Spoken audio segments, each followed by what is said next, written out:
Mexico's Liga MX wants to become like MLS. The 18 club owners have voted to separate the league from the federation, move towards a franchise model, and permanently abolish promotion and relegation in practice. But hang on, we hear you say, wasn't relegation already abolished? Don't lots of top leagues worldwide function as a closed shop? And why are Mexico's World Cup preparations causing problems for the domestic league too? On this episode, we investigate the state of domestic football in Mexico and look ahead to the co-hosts' controversial build-up to this summer's global showpiece. Plus, Racing celebrate their first Uruguayan title on the roadside, and San Marino Calcio's players pen an angry letter.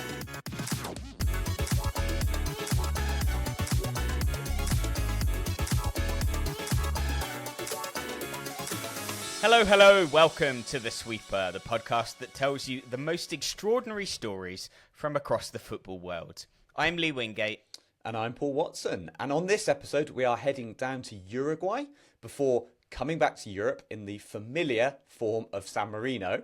But the main story for us today is Mexico. And I think we need to start with these seismic shifts that have occurred in Mexican domestic football lately and what ramifications they could have for the country.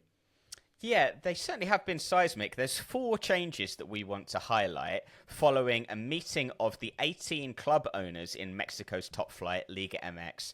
They have voted to implement some monumental changes in Toluca. This was at the end of last month. So the first of those is they unanimously voted to uncouple Liga MX from the FMF. And this means that the league will now operate independently from the federation. We've seen a lot of top European leagues do this. MLS does this too. It is a standard best practice to grow your league.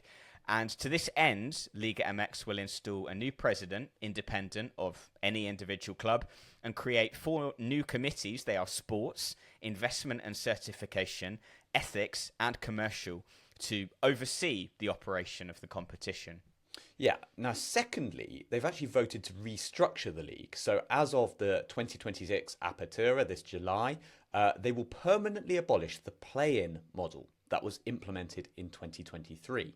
Yeah, the play-in model is currently suspended already, isn't it, in favour of the Liguilla model, but that's just temporary due to the World Cup. But this recent change means it's going to disappear for good starting in July. Do you want to just outline what the play-in model and what the Liguilla model is? Yeah, so the play-in model, basically at the end of the regular season, you have the top 6 who qualify for the playoffs automatically. But there are 2 other spots in those playoffs. Now, they are decided by 7th playing 8th and 9th facing 10th, and those determine the final 2 spots. Understandably, this has been seen as a sort of way of watering down the competition a bit because a team that finished 10th can go on to win the league in this system. So the shift now is to go to the classic Liguilla format where the top 8 just have their knockout competition over 2 legs. The winner is the champion. Yes. The third big change, they've agreed to adopt an MLS-style franchise system, which means teams can now enter the league by buying a license.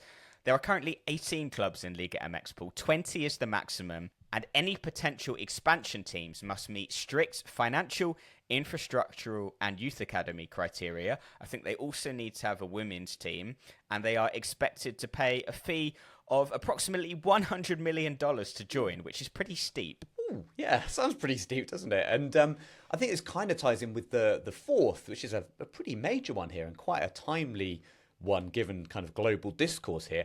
They voted to end multi-club ownerships. Now, there were actually 4 of these within Mexican football. So you have Tijuana and Querétaro. Querétaro have now been sold. Santos Laguna and Atlas FC. Atlas FC have now been sold. Club Puebla and Mazatlan. Mazatlan have been purchased by Atlante. And then you have Pachuca and Club Leon. Now, we spoke about this dispute that arose around the FIFA Club World Cup because both were part of the same ownership group. Do you remember that? And basically only one of them could take that spot. It's now been decided Club Leon must be sold by a strict deadline of June 2027. So 4 pretty chunky, hefty changes here being made to Mexican football. What do you make of these, Lee? I think my opinion is a bit split. So on number 1, I'm definitely on board. It seems like standard best practice for for a league to grow efficiently and quickly. I think I'm also in favour of number 2 because there's less watering down of the competition. Still not a huge fan of having 8 teams that are able to win the league at the end of the season in the playoffs, but it's better than a 10th place team being able to win.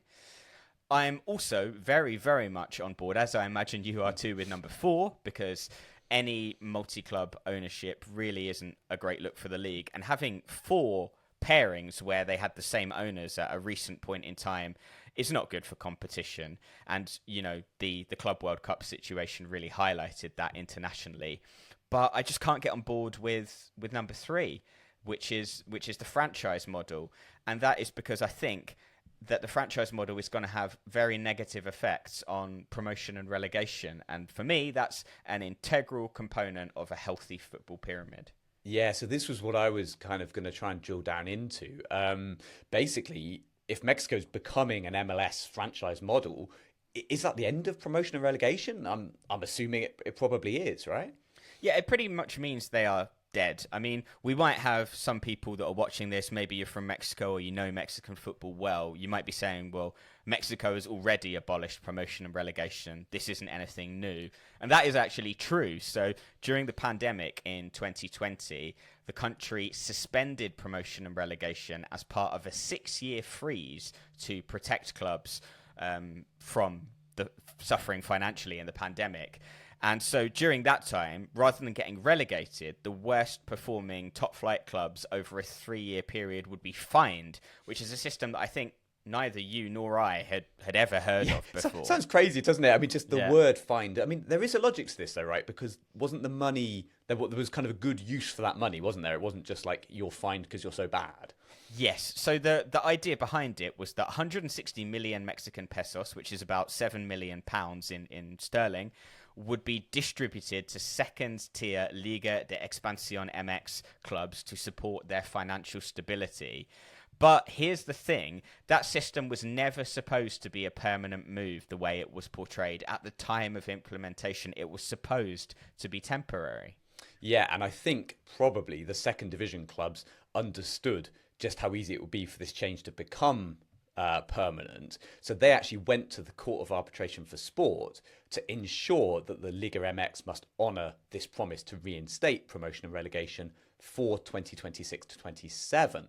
So this is why this move now to separate the Liga MX from the Mexican Football Federation is very clever. It now becomes an independent company.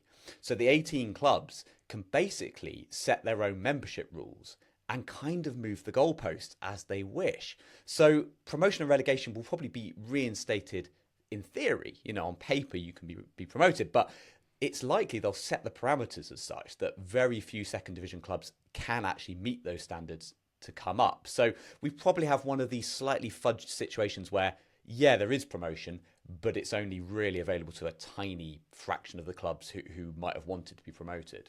Yeah, I can't imagine that many of those clubs in the second division are going to have a spare $100 million. Yeah. So they are essentially locked out. They are legally obliged by the Court of Arbitration for Sport to allow relegation on paper, as you said, but they are effectively locking out any other clubs unless they are rich enough to afford it. And I think neither of us are particular fans of this. We've already seen the first example of a new club, and you mentioned that beforehand, Mazatlan, who were based in Sinaloa. They've now been moved to Mexico City and rebranded after Atlante bought their license. Atlante is a pretty historic club in Mexico, and I think now for over a decade they have been down in the second tier. Part of the reason for that, of course, is that they've been locked out for these 6 years during the pandemic. Now is their chance to come back to the top of Mexican football. And they are going to play their home games at the iconic Azteca Stadium, which has hosted 2 World Cup finals. So they will be back in Liga MX. And then there, I guess, will be 2 more spots to fill unless other clubs also currently in Liga MX sell their licenses as well. There will be 2 new spots to fill. And after that, I think it's essentially going to turn into a completely closed shop like MLS.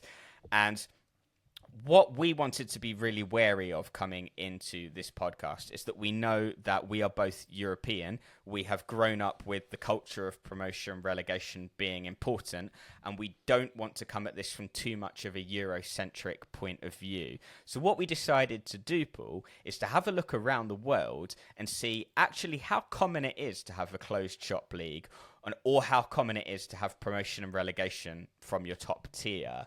In UEFA, I think the reason for us it's so unusual to have a closed shop is because there are only 2 countries in UEFA that don't have promotion and relegation. They are San Marino and Gibraltar, and that's just because they're so tiny, they don't have a second There's no one tier. to come up. Yeah, exactly. I think Gibraltar used to. Yeah. And San Marino used to, like, decades ago, but they're essentially too small. And of course, just for, completeness, you've also got Liechtenstein, which doesn't have a league whatsoever. But what about the rest of the world? Are we being too Eurocentric? Well, no, and this is what I found really interesting. So in CONMEBOL, so in South America, every single country has a promotional relegation system. There are different variations of the way they play this. For example, Argentina, Colombia, Paraguay all have variations of a 3-year performance coefficient, which I think we've mentioned before on the pod is still quite hard to comprehend from our European mind, that you're relegated on the basis of 3 seasons. We would prefer this thing that any team is susceptible to relegation if they have a bad season, but it's still an open pyramid. Mm-hmm. Yeah, and I think it's broadly the same for CAF as well, isn't it? Yeah, it is. Promotion relegation is absolutely standard across the board. I don't think there are any closed shop leagues except for perhaps Libya or Sudan, but it's more a sort of temporary measure there because of obviously the political instability in the region. Yeah. I mean, in AFC, it's a little bit different. It's still, broadly speaking, common practice to have relegation and promotion. Of course, you've got the major exception, which is Australia's A-League. But last year, we did a pod about the Australian Championship, this new second-tier league. Now, at the moment, they don't have promotion and relegation, but I believe it's part of the long-term vision that they will be able to establish it. So we could see Australia change. And then the other example I found was the Indian Super League. That used to be a closed shop, but there is one relegation spot this season. So also across AFC, it's broadly normal to have promotion and relegation, which leaves us, of course, with OFC and CONCACAF. Yeah, now OFC, it's almost a bit of an asterisk here because there are a lot of countries in OFC which only have a single tier, but this is not some sort of like closed shop in this sense. It's more that there just aren't enough teams to have multiple divisions. So the most interesting case, I think, really is probably the OFC Pro League, this new first professional league for Oceania. Now, that is a closed shop, but I think there is an intention for that to grow. So it's not necessarily going to remain a closed shop in that sense. I think they are open to expanding it, but there isn't obviously could be a second tier of that. But I don't think that's really realistic anyway. So I think New Zealand is the one that kind of pops into your head because it's quite a strange system, isn't it? That there is a national league, and then there are 3 regional leagues. Now, the regional leagues have a promotion relegation system, but not the national league. Is that right? Yeah, which means that if you qualify, then you get a place in the National League, unless you are Wellington Phoenix or Auckland FC, which automatically get a spot in the National League without having to qualify because they are the 2 developmental pathways for New Zealand's A-League franchises.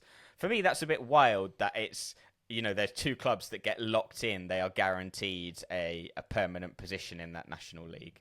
Yeah, it's an unusual system, isn't it? I've got to say, I wasn't even totally aware that was the system, but yeah, slightly messy, but it is a promotion relegation system nonetheless. Now, I think when we start to delve into CONCACAF, it gets a little bit more fragmentary, doesn't it? There are different systems in different places. Yeah, well, you've got 3 distinct regions in CONCACAF. You've got Central America, which is almost exclusively open with promotion and relegation. The Caribbean, which has, I think, 31 different FIFA members, or CONCACAF members rather, is an extremely varied area with a mix of systems. Some islands are simply too small, like some of the OSC countries, and then some of them do have promotion and relegation. And then we come to North America, which is obviously the subject of the pod today, and it's the 3 World Cup host nations of Canada, the USA, and Mexico, all now with closed shop leagues. So I think that actually although it might appear like it perhaps to some North American listeners, I don't think we're being too Eurocentric here, because it seems like the vast majority of countries around the world have promotion and relegation systems. Yeah, and also there's a very strong movement in the US for promotion and relegation systems, right? So I think these are the last bastions really holding out in terms of major leagues, holding out against promotion and relegation. And so I think our aversion to closed shop systems isn't just simply that we come from a country, especially in England, where, promotion and relegation going all the way down to, who knows how many tiers, 12, 15, 13, is it? 15, Like who even knows? But, it's so central in our understanding and our kind of our culture here. But it is very commonplace around the world. And these nations that are choosing to deny that an option they are the exceptions, really. They're the outliers. Now, before we end our Liga MX segment, Paul, what other point of contention is hanging over Mexican football at the moment?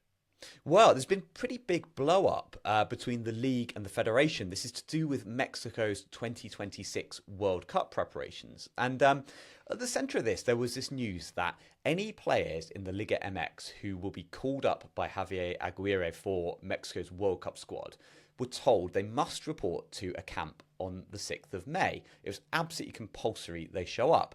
Now, the thing with this is that date was not during an international window, and in fact, even worse, clashes with some crucial matches for the players' clubs. But the players were nonetheless told definitively, if you do not show up to this camp, you will not play at this World Cup. Yeah, and those matches that you said were crucial, they are very crucial. So you've got the Liga MX playoffs, and you've got also two Mexican teams, Toluca and Tigres, in the CONCACAF Champions Cup final now. This was always going to be unpopular with the clubs, I think, although they did begrudgingly agree to it. But just last week, the Mexican FA really lit the touch paper on this whole situation, didn't they? Yeah, and so there were reports in the media that there had been a quiet authorization for Jesus Gallardo and Alexis Vega to actually go back to their club for the second leg of their semi-final of the Champions Cup. Now, this caused... Against LAFC, right? Against LAFC. And this caused, understandably, that the kind of leaks of this rumour caused absolute explosions. So the main angry person was Chivas owner Amaury Vergara, who went on social media and basically said, look, if you're getting this exception, why can't we get our players back for the Liga MX playoffs, right? Because surely it has to be the same rule for everybody. Mm-hmm. So then the Mexican Football Federation effectively seemed to panic and sort of think, well, what's going to happen here? Is there going to be a rebellion? So they then doubled down, the federation, and said, nope, we're not going to give this exception. Everyone must be there on the 6th of May. So Gallardo and Vega did not get released. Is this normal? This because this is 20 days early, I think, that FIFA have said that countries or clubs are obliged to release their players on the 25th of May prior to the World Cup. This is 20 days early. Does this happen? Is this a thing that I'm simply not aware of, that sometimes coaches call their players to the World Cup well before the tournament? Yeah, well, it seems to be in that Javier Aguirre said in his press conference, look, this is not the first time that we've had to take players away from the club teams during the playoffs. In fact, I think it happened to him as a club coach. So he was effectively saying, this isn't the first time. This isn't abnormal. But more than that, there is this subtext here that this for Mexico is such a huge event. They are hosting a World Cup. There is so much pressure on this national team to perform, that he was effectively saying, and in that way that, when you get a sign that says thank you for not smoking, and it's like, okay, I won't then. It was like he basically made sure to say thank you to the clubs for their cooperation. But I think it was sort of saying you will cooperate, basically, by doing that. Yeah. I mean, I wonder how beneficial this actually is to Mexico, because if you're a player that you've got to the CONCACAF Champions Cup final, which Tigres and Toluca have. Toluca, I don't think have been there since, I think they haven't won it since 2003. So those players, aren't their heads going to be there knowing that they will potentially miss out on playing in the biggest continental club game that they could ever play in? Yeah, and again, this is where you become, as a European, you have to be careful, right? Because it's easy to be like, well, such a huge thing, Mexico, the World Cup. Obviously, that probably is the biggest thing for these players. The World Cup with their nation is going to be the biggest thing. But the game they're being asked to miss out on is the biggest domestic, well, the biggest club game, right? The biggest continental club game they could be asked to miss. And for Toluca, they haven't won this competition since 2003. This is a huge deal, right? But also, Chivas, whose owner had this outburst, understandably so, because there are 5 players that they're going to lose for the playoffs in the league. So I think any club would feel pretty angry at having their season so brutally derailed like this. Yeah. And you know what is interesting about those Mexican players missing out on the final of the CONCACAF Champions Cup as well? It's another all-Mexican final, which means that it will be all Mexican winners in that competition every year bar one since 2005. So Seattle Sounders with the exception in 2022. But no country dominates continental club competitions like Mexico. I know New Zealand come close in OFC, but Mexican dominance is just extreme. Yeah, it's crazy, isn't it? When you said that stat, I was stunned that it's as dominant as that Mexico in that tournament. Because as you say, the one that comes to mind in this terms is New Zealand, and you think, well, New Zealand in OFC competitions just has such a stranglehold. But yeah, Mexico really does seem to get it done when it comes to the CONCACAF Champions Cup, right? That is their domain, and it seems like that can't be broken. Right, I'm sure we're going to come back to Mexico when the World Cup eventually starts.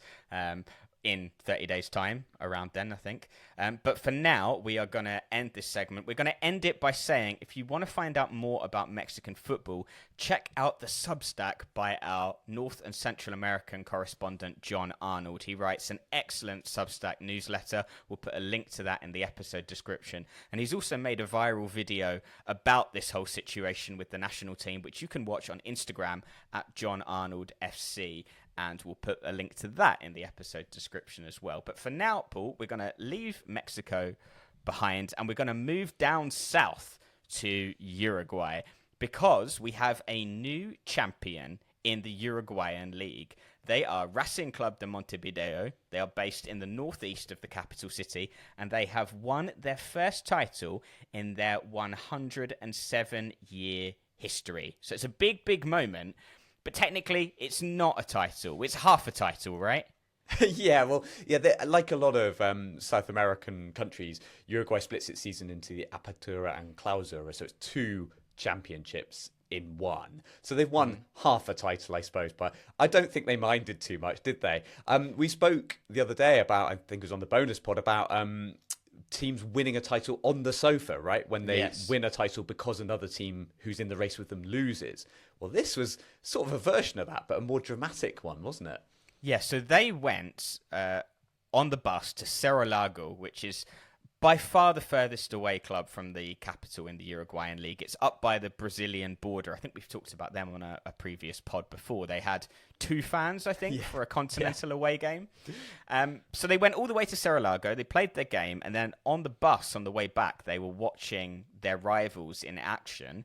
And what happened is when the whistle went, on the bus, when they were watching the game on their phone screens, their rivals lost, they'd won the league, and so they just started celebrating. They pulled the bus over on the side of the road, just like on the motorway, and were singing and dancing by the side of the road. What a place to have your first title celebration. Yeah, I absolutely love that. I love that they couldn't wait, they just had to celebrate, and where they were was just literally against a major road, and they're just out there celebrating. It is, a huge moment for them, isn't it? And a slightly, again, I mean, maybe this is modern football. There is something behind their success that perhaps is somewhere closer to a multi-club ownership than perhaps makes all of us comfortable.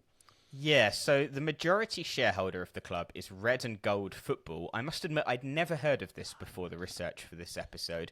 It is a joint venture between Bundesliga club Bayern Munich and MLS club Los Angeles FC. They bought a stake in Racing de Montevideo in 2023 from their former owner, Fernando Cavanaghi, who has stayed on in the role as a sporting director / president to mastermind this success. But it's kind of beneficial to them in a way that might not seem so obvious. So it's not as if they have just simply signed a load of players and splashed the cash. Their squad market value is 8 million. That's a fraction of Peñarol, for example, who have the largest squad market value in the league, 41 million euro. But they are benefiting from the infrastructural investments that Bayern and LAFC have made, their world-class scouting networks and data analytics, which means they can spot talented players that their domestic rivals might miss. And they also have a level of financial stability that means they can keep hold of those players for longer before they eventually come under pressure to sell them. So I think the way they are benefiting is not immediately obvious, but it is significant. Yeah, exactly. And on a lighter note, I think it helps them that they sometimes just put 12 players on the pitch, right? This was a crazy incident, wasn't it? So this was a match against Juventud de la Piedras on, I think, the 4th of April. And they put on a player while they were trying to do a substitution, and they effectively ended up putting on a 12th man because someone didn't come off. But actually, there's quite an interesting side note here that they didn't face any consequences because it only lasted for 40 seconds before the mistake was realised. They went back to 11. But I mean, that could have gone quite differently, right? Yeah, should you punish something based on the outcome or the offence? Because it's all very well that the outcome was not, negative on the game because it was only 40 seconds. But they still committed the offence. And as you say, this was the 4th of April, a good 2 or 3 weeks before they sealed the title, which means that if they had actually lost that game 3-0 and then that had interrupted their flow and they'd lost one more game, they eventually won the title by 5 points. So you have to say, they got a little bit fortunate. Yeah, they did. And there are definitely, I'm sure there are cases where a more hard line has been taken and teams have effectively, forfeited a game for something similar. I always say, though, in this scenario, I feel like this is on the officials a little bit, isn't it? There is a referee's assistant whose job is to make sure one player goes on and one comes off. So, okay, the team also have to take some accountability, but it doesn't feel like they're trying to cheat. They're not trying to sneak 12 players on. It's clearly some sort of miscommunication. I think they would be very unlucky if they'd been penalised. The interesting thing is, didn't they do this again another time? Or in the past, they've also done the same thing? Yeah, in 2024 they did it, but the extra player wasn't discovered for several minutes. I'm actually not sure what the outcome was there, whether they got punished or not. But they've definitely got previous. And if you're an opponent of this club, you're just going to be watching out for if they try and sneak an extra man on the field. Hire a counter, hire someone whose job is just literally to count how many players are on the pitch at any given moment. Yeah, it's crazy. When you said there, they've literally got someone whose job it is to do that. I got proper Roy Keane vibes of it's their job. It's your job. Yeah, right. All right, we're going to finish up the pod today in San Marino, Paul. Now, what has been happening it's not San Marino's national team, and it's also not San Marino's domestic football. It's sort of a weird one here, isn't it? It's the cross-border club, San Marino Calcio, who play in Italy's 4th tier. Yeah, and they are a weird club on many levels, aren't they? I think partly because the majority of players are Italians, as far as I understand. As you said, they're in Serie D in the regional group F, and they are having a really grim time. They are battling relegation. But what's interestingly is that they have sent an open letter. This has come from the players, an open letter saying that it has become impossible to carry out their sporting activities in dignified working conditions.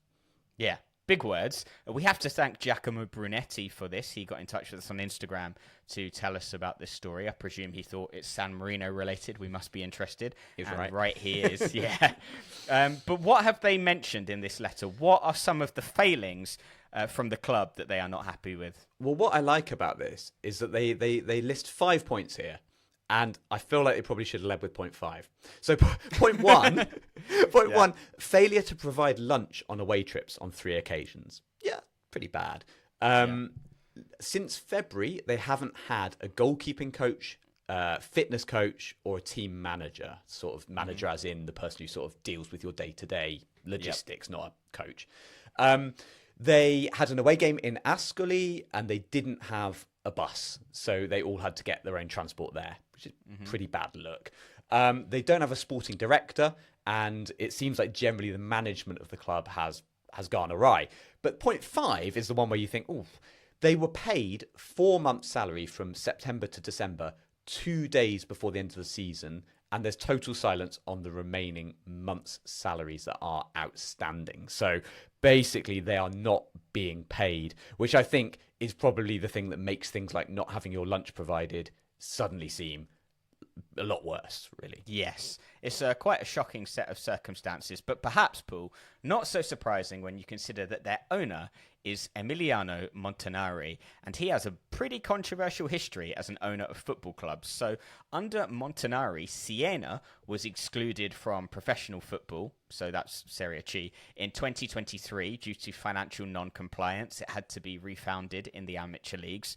And then in 2023 to 24, Legnano were relegated from Serie D to the Eccellenza amidst a total breakdown in management and fan protests. So this guy it seems like he shouldn't be allowed anywhere near a football club. No. How do these people do it, though?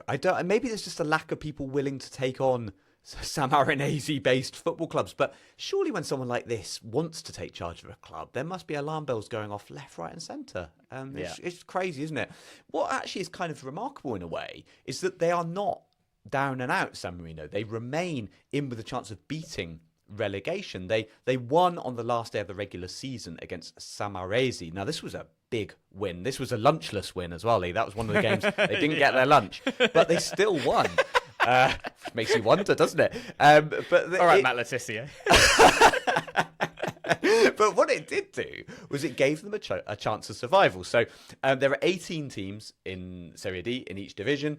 17th and 18th go down automatically. But this meant that 16th, which is where San Marino finished, get to play in a relegation playoff unless the gap between the teams from them to the next team, 16th, and the next team is 8 points or more, in which case it's just over. You're down. So I think it's their opponents, right? So it's like between 16th and 13th, the gap can't be bigger than 8 points. Right. That makes sense. Yeah. So basically this win meant that gap didn't get big enough, which meant they get a relegation playoff against Sora. And let's just hope someone's sorting out the lunch, Lee. Yes, exactly. Well, that game is on Sunday, the 10th of May. That is in the past for all of you, but that's in the future for us. So to find out what happened, let's fast forward to future me, and I'll tell you the result. Hello everyone, Future Lee here. Now, I was hoping in this video to be able to tell you how San Marino Calcio got on in the Serie D Girone F playoffs at the weekend. But unfortunately, I can't do that. The playoffs haven't taken place because there's been complete chaos in Italian football in the last days. Basically, what's happened is Chieti, one of the teams that was due to be in that relegation playoff alongside San Marino, have been fined €5,000 and their president, Gianni Di Labio, has been banned for several months due to financial irregularities and the failure to pay player salaries. Now, what's happened over the weekend is that the Italian Federal Prosecutor's Office has appealed against that verdict. They now want there to be a points deduction, reportedly up to 11 points, which, as you can imagine, would completely reshape the standings and change the fixtures that need to be played in the playoffs. As a result, the fixtures haven't been played yet. They have been temporarily postponed until this coming Sunday, the 17th of May, pending a final verdict on the matter. What that does mean, of course, is that San Marino Calcio don't know definitively who they're going to play against and definitively when that game is going to take place. But hopefully what it does mean is that the staff will have enough time to get some lunch put in place for them by the time that fixture comes around. Back to the show. All right, back to Past Us, Paul. Really enjoyed the episode. We'll see some of you for our live show this week on Thursday in London. The rest of you we'll see for another pod next Tuesday.